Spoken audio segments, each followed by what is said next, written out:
اللہ کے رسول صلی اللہ علیہ وسلم نے ارشاد فرمایا، جمعہ کے روز کثرت سے درود پڑھا کرو، تمہارا درود پڑھنا میرے اوپر پیش ہوتا ہے۔ آپ یہاں درود شریف پڑھیں گے تو فرشتے لے جا کر دیں گے کہ فلاں آدمی نے آپ کے لیے درود شریف بھیجا ہے، آپ اس کا جواب دیتے ہیں۔ تو جمعہ کے روز دعاؤں کا اہتمام کریں، درود شریف کی کثرت رکھیں۔ اللہ تعالی ہم سب کو عمل کی توفیق عطا فرمائے۔ الحمدللہ رب العالمین والصلاة والسلام علی رسولہ الامین، اما بعد فاعوذ باللہ من الشیطان الرجیم، بسم اللہ الرحمن الرحیم۔ قل هو اللہ احد اللہ الصمد لم یلد ولم یولد ولم یکن لہ کفوا احد۔ میرے دوستو، اللہ کا بڑا فضل ہوا کہ اللہ نے ہمیں انسان بنایا اور ایمان کی توفیق عطا فرمائی، اور سیدنا حضرت محمد مصطفیٰ صلی اللہ علیہ وسلم کی امت میں پیدا فرمایا۔ ہمیں اللہ کا شکر ادا کرنا چاہیے۔ میرے بھائیوں، ایک موقع پر اللہ کے رسول صلی اللہ علیہ وسلم نے صحابہ سے ارشاد فرمایا، آ جاؤ میں تمہیں 1/3 قرآن سناتا ہوں۔ جو صحابہ جمع ہو سکتے تھے جمع ہو گئے۔ پھر آپ صلی اللہ علیہ وسلم نے قل هو اللہ احد اللہ الصمد لم یلد ولم یولد ولم یکن لہ کفوا احد کی تلاوت فرمائی، اور ارشاد فرمایا اس سورت کا 1 مرتبہ پڑھنے کا ثواب 1/3 قرآن پڑھنے کے برابر ہے۔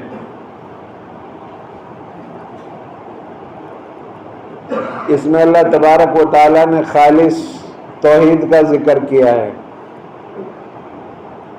یعنی اے محمد صلی اللہ علیہ وسلم آپ لوگوں کو کہہ دو اللہ ایک ہے۔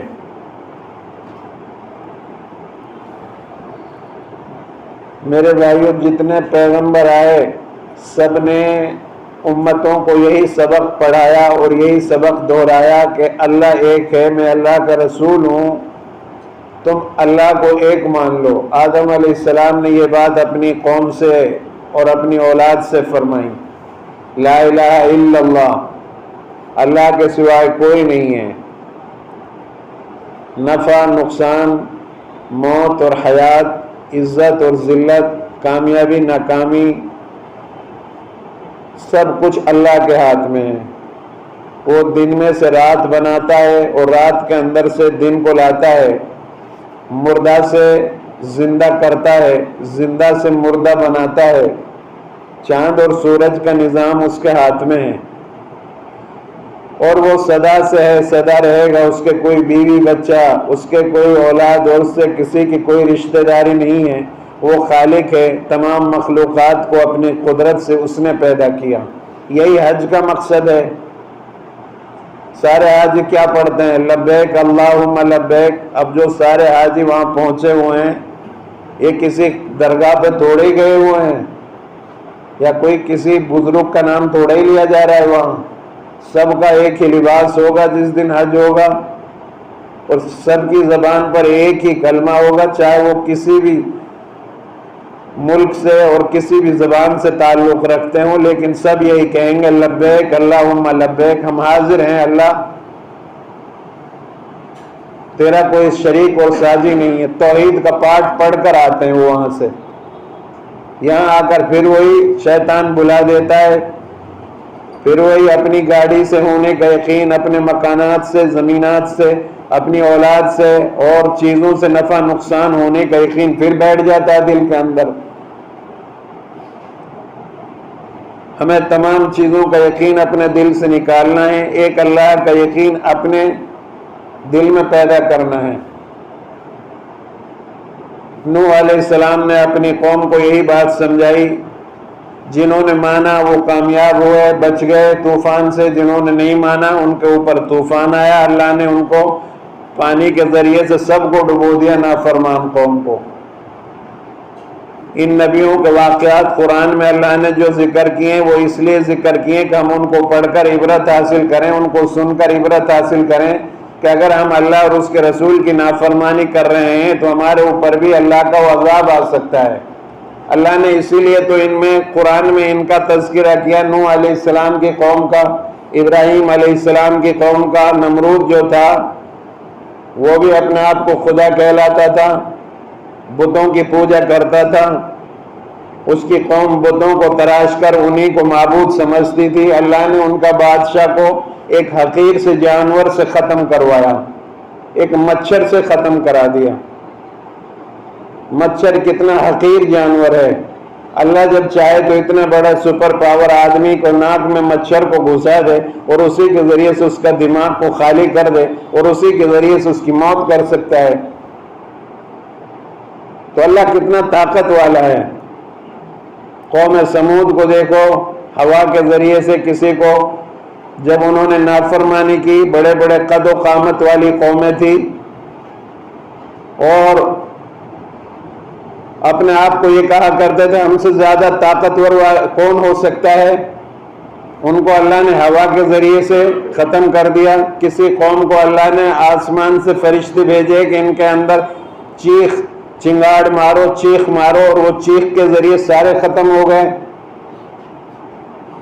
تو ان قوموں کے واقعات اللہ اس لیے ذکر کر رہے ہیں کہ یہ امت محمدیہ ان قوموں کے واقعات کو قرآن میں پڑھ کر اور سن کر کے ان سے عبرت حاصل کرے کہ ہم اگر گناہوں میں ملوث ہیں اور برائی کر رہے ہیں تو ہمارے اوپر بھی وہی عذاب آ سکتے ہیں۔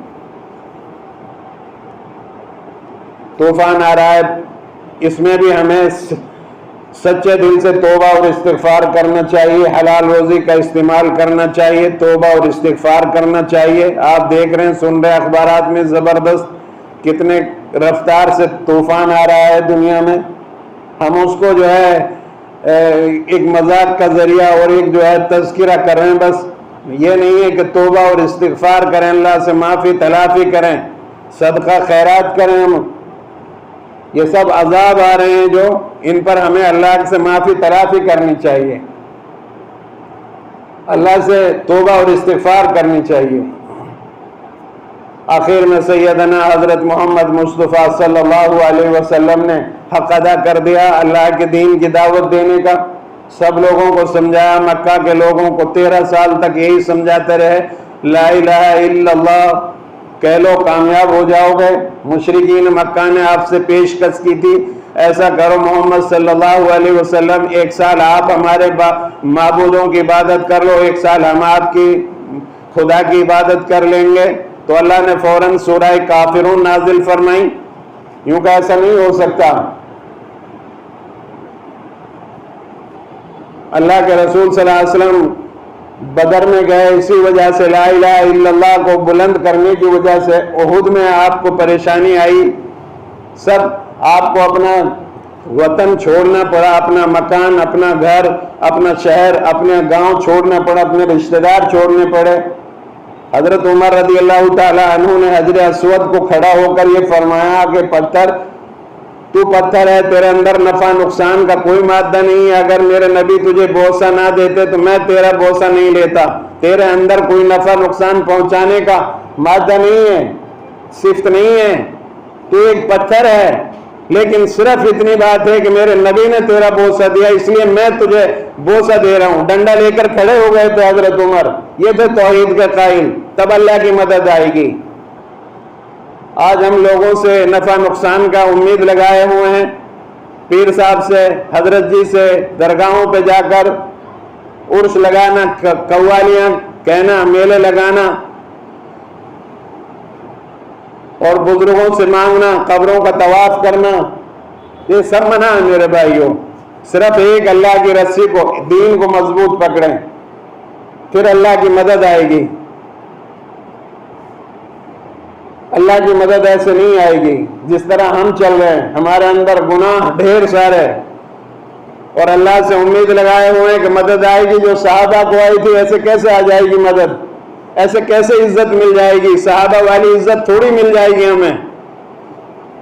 ہمارے یہاں شادی بیاہوں کو دیکھ لو، میں آپ سے عرض کرتا ہوں کیا حضرت ابو بکر کی بارات گئی تھی؟ کیا حضرت عمر کی بارات گئی تھی؟ کیا حضرت عثمان کی بارات گئی تھی؟ کیا حضرت علی کی بارات گئی تھی؟ ہمارے یہاں بارات چڑھ رہی ہے، گانے بج رہے ہیں، ڈی جے چل رہا ہے، رسم و رواج پورے ادا ہو رہے ہیں، اللہ سے مدد کی امید رکھے ہوئے ہیں، کیسے ہو سکتا ہے؟ کتنی فضول خرچی ہو رہی ہیں ہمارے یہاں، کتنی برائیوں کا ارتکاب ہو رہا ہے، شرابیں عام ہو چکی ہیں، جوا اور زنا، بے پردگی، ننگا پن، برائیاں اللہ کی طرف متوجہ نہیں ہیں، دنیا کی طرف سب لوگ متوجہ ہیں۔ یہودی لوگ کہتے ہیں جس طرح مسلمان جمعے میں جمع ہوتے ہیں، جس دن فجر میں اس طرح جمع ہونے لگ گئے تو اسلام کا غلبہ ہو جائے گا دنیا کے اندر۔ 5 نمازیں ہم سے چھوٹ گئی، جمعہ پڑھتے ہیں، جتنے لوگ آئے ہیں جمعہ کی نماز پڑھنے، یہ وہ لوگ ہیں جن پر 5 نماز فرض ہیں، صرف جمعہ پڑھتے ہیں، کیسے خدا کی مدد آئے گی؟ رسم و رواج کو ترک کریں، بدعات خرافات کو ختم کریں، برائیوں کا ارتکاب بند کریں، بڑوں کا اکرام کریں، چھوٹوں پر رحم کریں، ماں باپ کی فرما برداری کریں، پڑوسیوں کے ساتھ اچھا سلوک کریں، آپس میں محبتیں پیدا کریں، اخلاق بہتر بنائیں، اپنی زبان کو درست رکھیں۔ زبان کے ذریعے سے انسان کتنا دور چلا جاتا ہے، عذاب میں، جہنم میں چلا جائے گا۔ ہماری زبان آزاد ہے۔ اللہ کے رسول صلی اللہ علیہ وسلم نے ارشاد فرمایا، تم 2 چیزوں کی ضمانت دو، میں تمہیں جنت کی ضمانت اور گارنٹی دیتا ہوں۔ ایک اپنی زبان پر کنٹرول رکھو، ایک اپنی شرمگاہ کی حفاظت کرو۔ یہ دونوں چیزیں بے لگام ہو چکی ہیں آج ہماری۔ زبان جو چاہتی ہے بول رہی ہے، سارے نیکیوں میں آگ لگ جائے گی ایک ہی بول سے اگر غلط بولا ہم نے۔ جتنی نیکیاں پوری زندگی جمع کی ہیں، ایک غلط بول پر ساری نیکیوں میں آگ لگ جائے گی۔ اللہ کے رسول نے فرمایا یہ اس کو پکڑو، اور اس کو پکڑ کر آپ نے فرمایا اس پر کنٹرول کرو، زبان پر۔ آپ سے عرض کیا گیا یا رسول اللہ صلی اللہ علیہ وسلم، ایک عورت ہے جو بہت زیادہ صدقہ اور خیرات کرتی ہے اور بہت زیادہ نماز پڑھتی ہے، نفل میں لگی رہتی ہے، لیکن زبان کی بہت خراب ہے، اپنے پڑوسیوں کو زبان سے ستاتی ہے۔ آپ نے فرمایا اس میں کوئی بھلائی اور اچھائی نہیں ہے، وہ جہنم میں جائے گی۔ پھر عرض کیا گیا رسول اللہ صلی اللہ علیہ وسلم، ایک عورت ہے جو صدقہ خیرات نہیں کرتی، کم ہے، اس کے پاس کچھ ہے نہیں، نماز فرض ادا کرتی لیکن زبان سے بہت قابو میں رکھتی اپنی زبان کو۔ آپ نے فرمایا وہ عورت جنت میں جائے گی۔ اللہ کے رسول صلی اللہ علیہ وسلم نے اپنے صحابہ کو بتایا کہ اس زبان پر کنٹرول کرو۔ جب بات زبان سے نکل گئی واپس نہیں آتی، روح نکل جائے گی جسم سے، واپس نہیں آئے گی۔ اور اپنی شرمگاہوں کی حفاظت کرو، نفسانی خواہشات اس طرح پوری کرو جس طرح اللہ کا حکم ہے، نکاح کر کے۔ آج زنا عام ہو چکا ہے، نکاح مشکل ہو چکے ہیں، نکاح کے لیے کافی لاکھ روپے چاہیے اور زنا 1000 روپے میں ہو رہا ہے۔ عورت اگر اپنی عزت کو سمجھ لے تو آج سارے مرد زنا چھوڑ سکتے ہیں، لیکن عورت نے، جس کو اسلام نے عزت دی، گھر کا مالکن بنایا، وہ عورت بازار اور مارکیٹوں کی زینت بن گئی اور زنا عام ہو چکا ہے۔ زنا کی وجہ سے آپس میں قتل، خون ریزی اور آپس کے اختلافات اور لڑائیاں، دنگے فساد ہوں گے۔ اللہ کے رسول صلی اللہ علیہ وسلم نے اپنے صحابہ سے فرمایا کیا کوئی تمہاری ماں کے ساتھ زنا کرے اچھا لگے گا؟ یوں کہ نہیں۔ بہن کے ساتھ؟ یوں کہ نہیں۔ ہم زنا سے پرہیز کریں۔ زناکار لوگوں کے گھروں کے اندر رحمت کے فرشتے داخل نہیں ہوتے۔ بہرحال جو آنے والا عشرہ ہے، ابھی جو حج کا مہینہ شروع ہونے والا ہے، آج 25 تاریخ ہے چاند کی، 1 تاریخ سے لے کر 9 تاریخ تک اگر آپ نے روزہ رکھا، ایک دن کا بھی روزہ رکھا، آپ کو ایک روزے کا ثواب 1 سال کے روزوں کو برابر اللہ عطا فرمائے گا۔ اور ان 10 دنوں کے اندر اللہ تبارک و تعالیٰ کو آپ کے نیک اعمال بہت زیادہ پسندیدہ ہیں۔ اگر آپ نے ایک رات میں جاگ کر عبادت کی، ان راتوں میں 9-10 راتیں ہیں، ان کی قسم اللہ نے قرآن پاک میں کھائی ہے۔ اگر آپ نے ایک رات میں عبادت کی تو آپ کو ایسا ثواب اللہ عطا فرمائے گا جیسے شب قدر کی رات میں، لیلۃ القدر کی رات میں آپ نے جاگ کر عبادت کی ہو۔ نیکیاں اللہ کو ان دنوں میں بہت زیادہ پسندیدہ ہے۔ 1 تاریخ سے لے کر اگر 9 تاریخ تک ہم نے روزے رکھے تو کتنا بڑا اجر اللہ ہمیں عطا فرمائے گا، اور اگر 1 تاریخ سے لے کر 10 تاریخ کی راتوں میں 2 رکعت نفل نماز بھی ہم نے پڑھ لی، اللہ کے سامنے توبہ اور استغفار کر لی، تو اللہ تبارک و تعالیٰ کتنا ہمیں اجر عطا فرمائے گا۔ ہم لوگ اپنی آخرت کے بارے میں فکر کریں، دنیا کے بارے میں تو ہم لوگ فکر کرتے ہیں، کتنی فکر کرتے ہیں، تھوڑی سی زندگی ہے 60-70 سال کی، اس کے لیے کتنی ہمارے ارادے ہیں۔ شادی ہوتی ہے تو سالوں سے تیاری ہوتی ہے، بیاہ ہوتا ہے سالوں سے تیاری ہوتی ہے، لیکن آخرت جس میں ہمیشہ ہمیشہ رہنا ہے، یا تو جہنم میں جائے گا آدمی یا اعمال کی بدولت جنت میں جائے گا، اس کے لیے ہم کوئی فکر نہیں کر رہے ہیں۔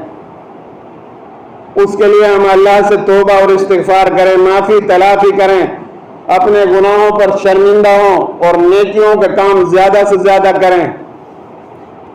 جس طرح سال میں رمضان کا 11 مہینے پر رمضان کو فضیلت اور فوقیت حاصل ہے، اور رمضان میں بھی آخری عشرے کو جو فضیلت حاصل ہے، اسی طریقے سے اس عشرے کو بھی وہی فضیلت اور فوقیت حاصل ہے۔ ہم لوگ اس عشرے کے اندر زیادہ سے زیادہ نیکی کے کام کریں، توبہ اور استغفار کریں، اور جو ہے ان دنوں میں ہو سکے تو روزہ رکھیں، نفلی روزے ہیں، جو لوگ رکھ سکتے ہیں وہ رکھیں۔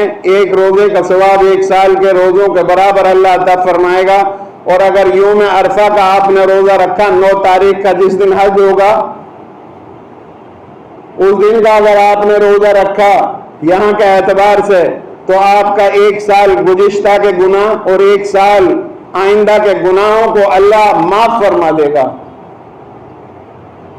تو ہم توبہ اور استغفار کریں، اللہ سے معافی تلافی کریں، اللہ سے دعاؤں کا اہتمام کریں، اور قرآن مجید کی تلاوت کریں، برائیوں کا ارتکاب بند کریں، شیطان کا اتباع نہ کریں، اپنے رسول کا اتباع کریں۔ نبی صلی اللہ علیہ وسلم کا اتباع کر کے ہی ہم دنیا اور آخرت میں کامیابی حاصل کر سکتے ہیں۔ نبی کے اتباع کو چھوڑ کر ہم جو ہے دنیا میں بھی ناکام ہوں گے اور آخرت کے اندر بھی ناکام ہوں گے۔ تو میں عرض کر رہا تھا کہ ہم توحید کے قائل بنیں۔ اللہ کے رسول صلی اللہ علیہ وسلم کے پاس ایک صحابی آئے، اس نے عرض کیا، یا رسول اللہ صلی اللہ علیہ وسلم، مجھے قل ہو اللہ احد کی صورت سے بہت محبت ہے۔ آپ صلی اللہ علیہ وسلم نے ارشاد فرمایا، اس صورت کی محبت نے تجھے جنت میں داخل کرا دیا۔ قرآن مجید کی چھوٹی سی صورت سے محبت کرنے پر جنت کی بشارت اللہ کے نبی صلی اللہ علیہ وسلم دے رہے ہیں۔ اگر آپ پوری قرآن سے محبت کریں گے، پوری قرآن پڑھیں گے اور قرآن سے اپنا لگاؤ رکھیں گے، تو اللہ تبارک و تعالیٰ کتنا اونچا درجہ ہمیں عطا فرمائے گا، کوئی ناپ نہیں سکتا کسی پیمانے کے ساتھ۔ تو ہم جو ہیں ایک اللہ کے ہونے کا قائل بنیں کہ اللہ کی ذات سے ہوتا ہے، اللہ کے غیر سے کچھ نہیں ہوتا۔ اللہ جب چاہے تو چھری کو حکم دے وہ کاٹ نہیں سکتی، اللہ جب چاہے آگ کو حکم دے وہ جلا نہیں سکتی، اللہ چاہے تو پانی کو حکم دے ڈبو نہیں سکتا۔ یہ تمام کی تمام مخلوق ہیں، اور یہ مخلوق اللہ کے حکم کی محتاج ہے، نفع نقصان سب اللہ کے ہاتھ میں ہے۔ ہم جو ہے اللہ سے اپنا تعلق وابستہ کریں اور اللہ سے اپنا تعلق جوڑیں۔ ہمارا اللہ سے تعلق ٹوٹ چکا ہے، اور رسول اللہ صلی اللہ علیہ وسلم سے ہمارا تعلق ٹوٹ چکا ہے۔ ہم اللہ کے رسول صلی اللہ علیہ وسلم کی سنتوں کو مٹا رہے ہیں اپنے ہاتھوں سے، اللہ کے حکموں کو مٹا رہے ہیں اپنے ہاتھوں سے، اپنی مرضی اور اپنی خواہشات کے مطابق اپنی زندگیوں کو گزار رہے ہیں۔ اپنی خواہشات کے مطابق زندگی گزریں گی تو پہلی قوموں کی طرح، جیسے اللہ نے ان کو ہلاک کیا تھا، کسی کو پانی کے ذریعے سے، کسی کی بستیاں اوپر اٹھائی اور پلٹ دی، اور کسی کو ہوا کے ذریعے سے، کسی کو فرشتوں نے چنگاڑ کے ذریعے سے ختم کر دیا، اسی طریقے سے ہمیں بھی اللہ تبارک و تعالیٰ ختم کر سکتا ہے. اسی لیے ان قوموں کے واقعات قرآن مجید میں اللہ تبارک و تعالیٰ نے بیان فرمایا ہے تاکہ ہم ان کو پڑھ کر سن کر عبرت حاصل کریں. ہم بڑوں کا اکرام کریں، چھوٹوں پر رحم کریں، ماں باپ کی فرما برداری کریں. ماں باپ کی نافرمانی کرنے پر نہ حج قبول ہوتا ہے، نہ زکوٰۃ قبول ہوتی ہے، نہ روزے قبول ہوتے ہیں، نہ انسان کا کوئی نیک عمل قبول ہوتا ہے، وہ مردود ہوتا ہے اللہ کی نظر میں. اللہ کے رسول نے فرمایا اس شخص کی ناک خاک میں مل جائے. پھر دوبارہ فرمایا اس شخص کی ناک خاک میں مل جائے. پھر تیسری مرتبہ بھی آپ نے فرمایا اس شخص کی ناک خاک آلودہ ہو جائے. صحابہ نے پوچھا یا رسول اللہ صلی اللہ علیہ وسلم یہ بدبخت انسان کون ہے جس کے لیے 3 مرتبہ تاکید کے ساتھ آپ فرما رہے ہیں وہ اس کی ناک اور وہ خاک میں مل جائے؟ آپ نے فرمایا وہ جس کے ماں باپ یا ان میں سے کوئی ایک بڑھاپے کو پائے اور ان کا ادب اور احترام کر کے ان کو راضی نہ کرے. ہم اپنے ماں باپ کو راضی کریں، جائز باتوں میں ان کی مانیں، اور جس طرح انہوں نے بچپن میں ہماری سیوا اور ہماری خدمت کی، ہماری پرورش کی، اسی طریقے سے ہم ان کے بڑھاپے میں ان کی خدمت کریں، ان کو راضی کریں اور ان کے ساتھ نرمی کا برتاؤ کریں، اور جو ہے پڑوسیوں کے ساتھ بہتر سلوک کریں. اپنی زبان پر کنٹرول رکھیں زنا سے، اور اپنی شرمگاہ پر کنٹرول رکھیں. اپنی عورتوں کو حکم دیں کہ وہ جو ہے پردے کا اہتمام کریں. ہمارے علاقوں میں ایسا لباس پہنا جا رہا ہے، اس طرح کی عورتوں کو نظر دیکھا جا رہا ہے کہ جیسے ہم یورپ میں کھڑے ہوئے ہوں.